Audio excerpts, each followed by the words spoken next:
നമ്മുടെ ലാപ്ടോപ്പുകളിൽ, ഡെസ്ക്ടോപ്പ് കമ്പ്യൂട്ടറുകളിൽ, മറ്റ് electronic ഡിവൈസുകളിൽ പ്രൊസസ്സറുകളുണ്ട്.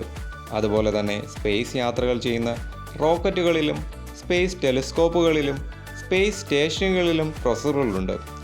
Space പ്രൊസസ്സറുകൾ എന്ന് വിളിക്കുന്ന ഈ ഡിവൈസുകൾ അപ്ഗ്രേഡ് ചെയ്തുകൊണ്ടിരിക്കുകയാണ്. High performance space flight computing പ്രോജക്റ്റിലൂടെ സ്പേസ് ക്രാഫ്റ്റുകളുടെ കമ്പ്യൂട്ടിംഗ് പവറുകൾ ബൂസ്റ്റ് ചെയ്യാനാണ് നാസയുടെ പരിശ്രമം. ഓട്ടോണമസ് സ്പേസ് ക്രാഫ്റ്റുകൾ, സയൻറ്റിഫിക് ഡിസ്കവറികളുടെ ആക്സലറേറ്റഡ് പേസ് എന്നിവയ്ക്ക് അപ്ഗ്രേഡഡ് പ്രൊസസ്സറുകൾ അനിവാര്യമാണ്.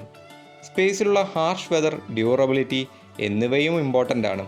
കാലിഫോർണിയയിലുള്ള നാസ ജെറ്റ് പ്രൊപ്പൽഷൻ ലബോറട്ടറിയിൽ ഈ അഡ്വാൻസ് പ്രൊസസ്സറുകളെ റേഡിയേഷൻ, തെർമൽ, ഷോക്ക് ടെസ്റ്റുകൾ നടത്തി വരികയാണ്. ഇപ്പോഴുള്ള സ്പേസ് ക്രാഫ്റ്റ് പ്രൊസസ്സറുകളേക്കാൾ 100 തവണ പെർഫോമൻസ് തരുന്ന ചിപ്പുകളാണ് ഇപ്പോൾ നാസ ഡെവലപ്പ് ചെയ്യുന്നത്.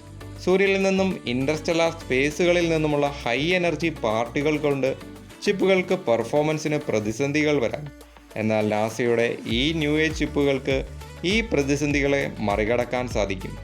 അപ്പോൾ ഗൈസ്, സബ്സ്ക്രൈബ് ആൻഡ് ഫോളോ കൂടി ചെയ്യണേ. വീണ്ടും കാണാം.